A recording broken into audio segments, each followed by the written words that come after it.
E aí fica pessoas em casa, tem mulheres aqui que se deitam com o marido, conversa com o marido, namora com o marido, cuida do marido, conversa, mas faz tempo que ela não consegue olhar assim, ó, nos olhos dele, ela só olha para baixo. Filhos que pedem a bênção dos pais para ir para o trabalho ou para o colégio, mas não conseguem olhar nos olhos dele. Gente que está dentro da igreja, irmãos, magoado com o outro que está sentado ali, não consegue olhar nos olhos dele. Eu tinha tanta coisa para falar sobre isso. Os olhos são as janelas da nossa mente.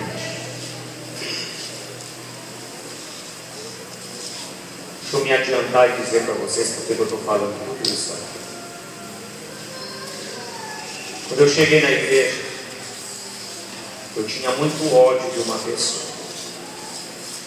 Muito ódio, muito ódio. Por causa desse ódio, eu tentei me matar 3 vezes.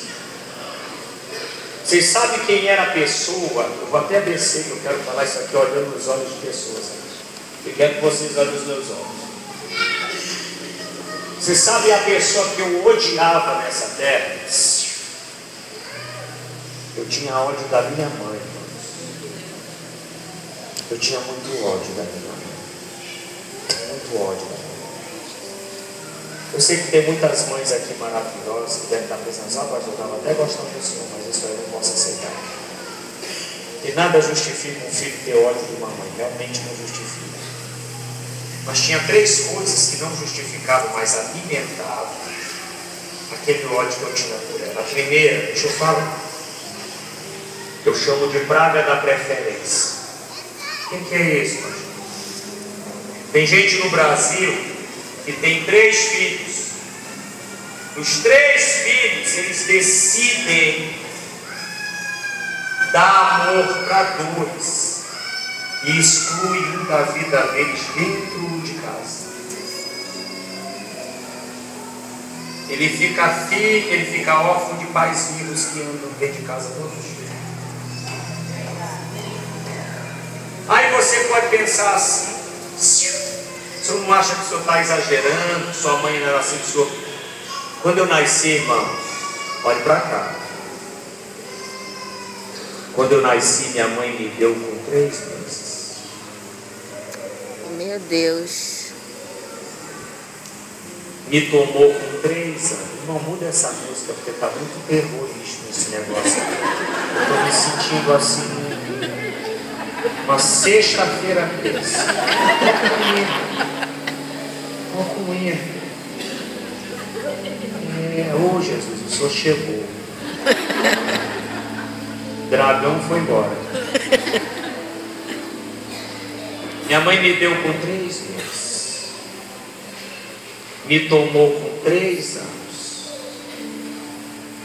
Aí me deu com 4 anos. Me tomou 9 meses depois. Aí me deu de novo com 5. Quando eu chegar no céu, depois que eu abraçar Jesus, eu vou procurar José. Eu vou dizer, José, se tu achou ruim ter sido vendido, eu fui dado, irmão. 3 vezes. 3 meses, 3 anos, 3 meses, 4 anos, 9 meses depois tomado, dado pela última vez com 5. Eu tive 4 mães nessa terra. Dona Francisca, minha mãe me deu para ela. Minha mãe, biológica, ela me dá para Dona Francisca, me tomam dela. Aí eu sou dado para Dona Lourdes. 9 meses depois me tiraram dela. Aí sou dado para minha avó, mãe da minha mãe, que morei dos 5 aos 8 anos de idade. Se tem alguém aqui nesse culto que tinha tudo para dar errado nessa vida, dele está aqui, ó.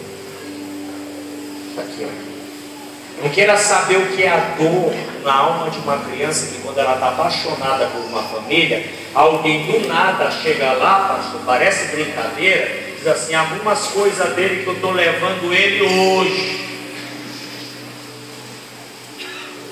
Era assim que faziam comigo. A dona Lourdes, eu vou contar quem era. Dona Lourdes foi esposa do meu pai, primeira esposa dele. Teve com ele 3 filhos.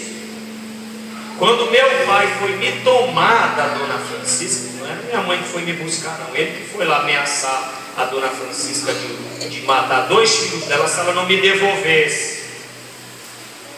Quando eu chego em casa, passados algum tempo, eu não sei dizer quanto tempo, meu pai briga com a minha mãe e os 2 se separam.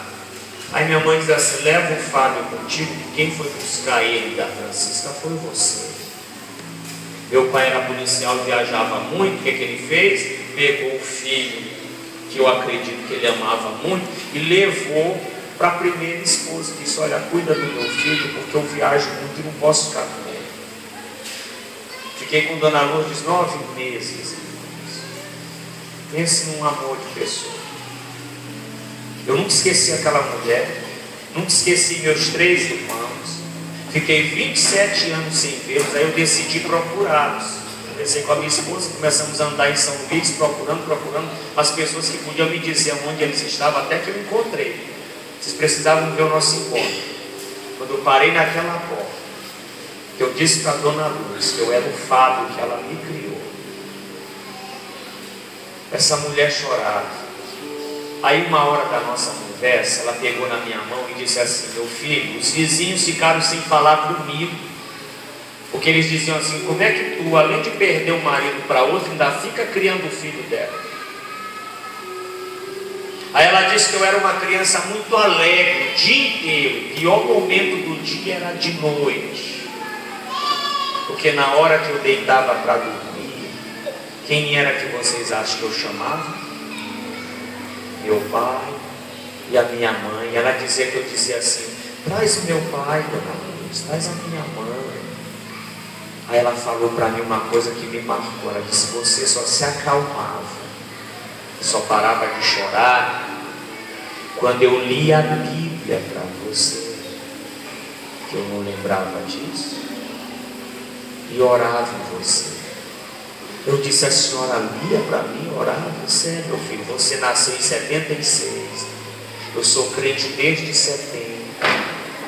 Aí eu peguei nas 2 mãos dela e disse: ô Dona Luz, então agora eu sei porque eu não consegui me matar, porque eu tentei 3 vezes e Jesus não deixou, porque um dia alguém orou por mim, e hoje eu sou pastor, pregador do evangelho, ganhador de almas, que nem a senhora ganha. Aí quando eu estou lá apaixonado por eles, irmão, meu pai faz as pazes com mamãe. Vou buscar o Fábio. Disso eu me lembro, que meu corpo ficava numa casa e o coração ficava na outra. Era uma dor insuportável, terrível. Passados algum tempo, não sei por qual motivo, me deram para minha avó, que das 4 mães que eu tive, foi a melhor mãe, a mais completa para mim, a mais carinhosa. Não tem explicação que ela foi para mim.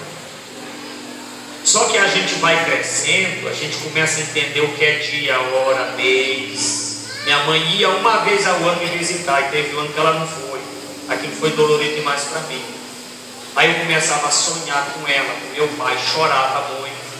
Aí um dia minha avó, me procurando em casa, me achou num lugarzinho que eu me escondia para chorar, porque eu não queria que minha avó pensasse que eu não gostava dela. É que pai é pai, mãe é mãe.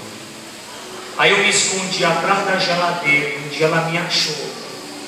Quando ela me viu chorando muito lá, ela perguntou: por que você está chorando? Eu disse: olha, vovó, é porque eu ando sentindo muita saudade do meu pai, muita saudade da minha mãe. Aí não tinha telefone, ela escreveu uma carta. Eu achei essa carta anos depois. Minha avó dizendo assim: Maria, venha buscar o meu neto. Porque um dia encontrei um bichinho chorando atrás de uma geladeira. Depois desse dia eu não escondi mais dela, eu vivia chorando. Minha mãe foi me buscar. Quando eu chego em casa com 8 anos, eu pensei: vou ter os melhores anos da minha vida. Eu não sabia o que me esperava. Um ano eu estava em casa, meu pai foi assassinado. Um tiro no tórax, numa cidade chamada Imperatriz de Maranhão. Aí meu mundo desabou, irmão.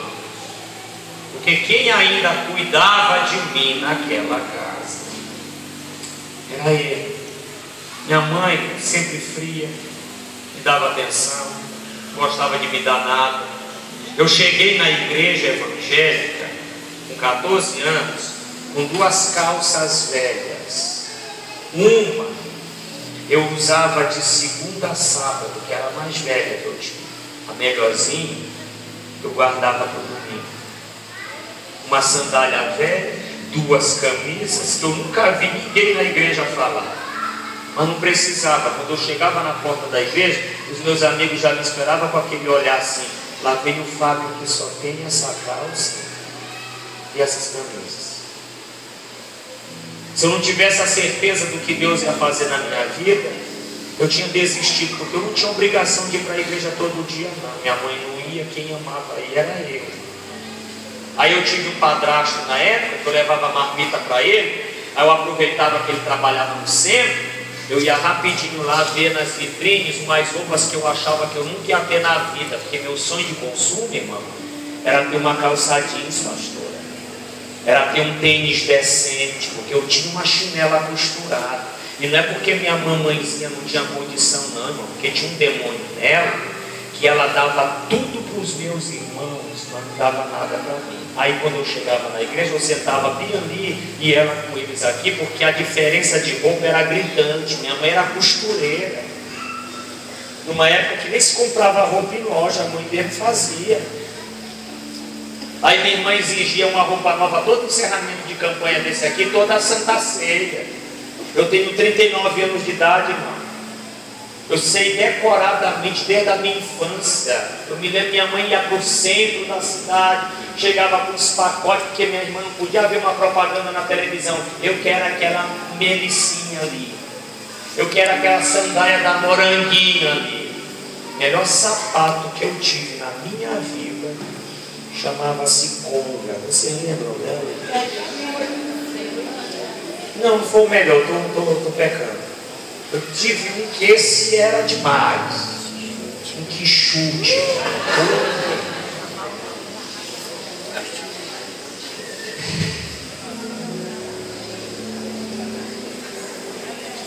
Aniversário do que chute. Pensa no negócio ali. Entendeu? Essa não é a minha vida. Só que quando eu ia chorar na frente daquela vitrine, o Espírito Santo dizia assim, ó: Fábio, você ainda vai ter, além do que você pensa e além do que você pede. Hoje eu sigo um Deus, irmão. Outro dia eu estava num hotel e disse: ô Jesus, acabou meu perfume. Aí quando eu chego no culto, vem uma irmãzinha: pastor, Jesus falou hoje de manhã para me dar um perfume da Boticário. Ali não é Boticário, não é Boticário mesmo. Porque eu tenho um Deus que Ele cuida de mim. Se o sapato acaba, Ele me dá. Tem roupa que eu tenho, eu já fui para culto, que quando eu olhei para mim, a única coisa que eu tinha comprado era o cinto. O resto foi tudo dado. Porque esse Deus cuida da gente. Em casa eu tenho uma lei: ou eu saio com os 4 ou não saio com ninguém, ou eu dou presente para os 4, se não tiver dinheiro para dar presente, comprar pão que dá para todo mundo. Mas eu nunca chego lá em casa com presente para um e deixo 3 olhando com a promessa que minha mãe sempre dizia. Quando eu abri, eu ainda ia abrir os pacotes, achando que meu sapato chegou. Aí vem aquele discurso: ô meu filho, só deu para comprar para 2. Minha mãe só era carinhosa comigo na hora de dar desculpa.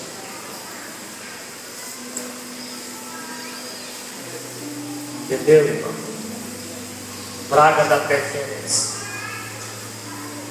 Segunda coisa que fazia o pior da minha mãe: As palavras que eu ouvia: você é um burro, você não serve para dar um recado.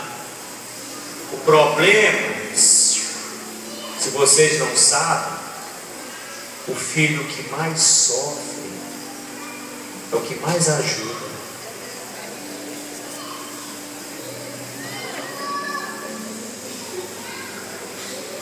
Até hoje eu sou assim.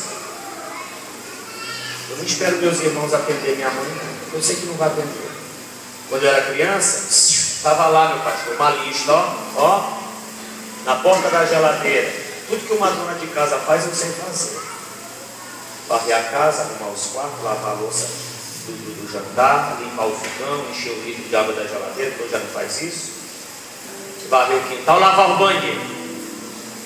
O problema é que se no final da tarde alguém passasse pelo menos a mão na minha cabeça e dissesse assim: não, esse aqui, ó, é o filho que mais me ajuda. Todo mundo vai para a rua, mas ele fica. Mas eles nunca fizeram isso. Eu nunca recebi um elogio. A palavra que mais me doía é quando minha mãe dizia assim: você é um lerdo. Porque minha mãe nunca dizia que eu era lerdo. Ela sempre dizia assim: você é tão lerdo que quando tu casar, tua mulher vai te trair, porque a mulher não gosta de homem besta como você é besta. Quando eu vim para Jesus, não queria saber de Deus, não. Não queria saber de igreja, não queria saber de pastor, não queria saber de oração. Mas eu me lembro do primeiro culto que eu senti a presença de Jesus. Ele estava na minha frente. Primeira pergunta que eu fiz para ele, você sabe qual foi? O senhor pode fazer alguma coisa por um lerdo como eu? Ele não me tirou a minha lerdeza. Tanto é que meus cultos demoram por isso. Mas é nessa lerdeza aqui que o poder dele se aperfeiçoa na minha vida e na vida de quem ele traz na igreja.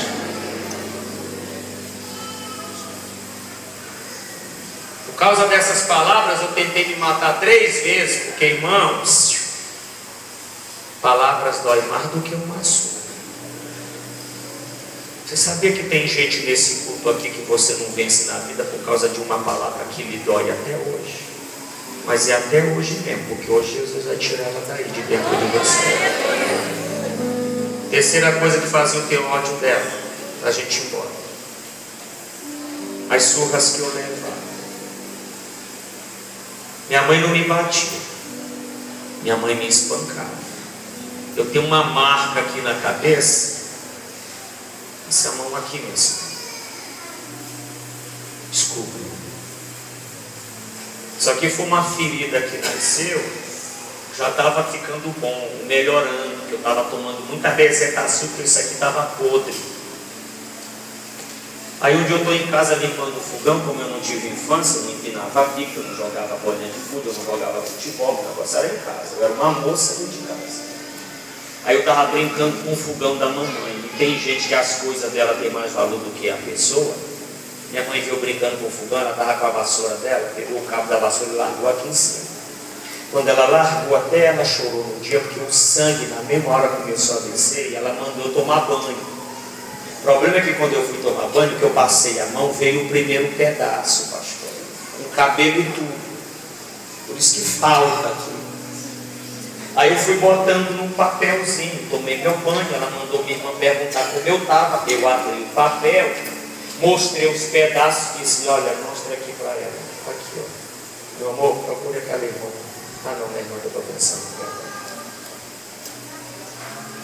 Aí eu disse para ela: tá aqui, ó. Essa foi a pior surra? Não, a pior eu levei com 5 anos de idade. Minha irmã aprontou na rua e queridinho não apanha. Eu tenho que apanhar no lugar dele. Minha mãe perguntou se eu sabia do que ela tinha aprontado. Eu sabia, mas quando eu falo para a senhora o apanho dela, ela disse: que você não tem falado, quem vai apanhar hoje é você. Aí me deu uma loucura na cabeça, eu comecei a enfrentar minha mãe. Você sabe que não se enfrenta a mãe até hoje, embora muitos filhos tenham fazendo isso. Aí eu disse para ela: a senhora não vai me bater mais não, e saí correndo. Ela correu atrás de mim na rua. Um rapaz me segurou para ela me levou para dentro de casa, puxado pela orelha. Quando nós entramos em casa, eu só ouvi ela dizer para os meus irmãos aqui: assim, saia todo mundo de dentro dessa casa. Aí ela fechou a casa toda, foi ligando lâmpada por lâmpada, de compartimento por compartimento, eu lá no quarto. Vocês sabem o que eu estava fazendo no quarto? Eu estava esperando a hora que ela ia entrar lá para começar a sessão de espancamento. Deixa eu revelar para vocês o que uma criança sente quando ela vai ser espancada. Na cabecinha dela, a gente diz assim, ó, Deus, manda o meu pai, manda a minha avó, manda a minha tia, manda um vizinho. Você sabe qual a pior mágoa que tem? Não é mágoa de pai, de mãe, de marido, não. É você ter mágoa de Deus. Eu tinha mágoa de Deus, porque eu não entendia como era que esse Deus podia dar uma mãe tão ruim para mim como ele deu. E essa mágoa aumentou quando ele deixou matar meu pai. Porque quando meu pai estava em casa, ninguém me tocava. Quando ele anunciava de noite que ele ia viajar no outro dia de manhã, de tarde eu começava a ser espancado. Minha mãe começou a me bater da sala à cozinha com uma correia de ferro. Eu fiquei todo marcado. Aí eu paro assim numa parede da sala e comecei a dizer, mamãe, não vou mais me fazer correr não. Ela se ajoelha na minha frente e começa a me perguntar, você ainda vai fazer correr isso não, mamãe? Ela se ajoelhou, irmãos, pegou minha cabeça dos dois lados e começou a bater várias vezes na parede. Eu fui fechar os olhos para pensar em alguma coisa. Foi quando ela disse assim, abre os olhos, olhe para mim quando eu estiver falando com você. Eu nunca vi tanto ódio nos olhos de alguém como eu vi naquele dia. Essa cena, Jesus demorou me curar, porque eu só fui curado disso com 14 anos. Porque toda vez que o pastor falasse de perdão dentro da igreja, tinha a cena daqueles olhos, e eu dizia assim, ele está falando para perdoar porque ele não tem a mãe que eu tenho. Mas um dia Jesus entrou na minha vida. Era um culto de terça-feira. O pastor pregou uma palavra sobre perdoação.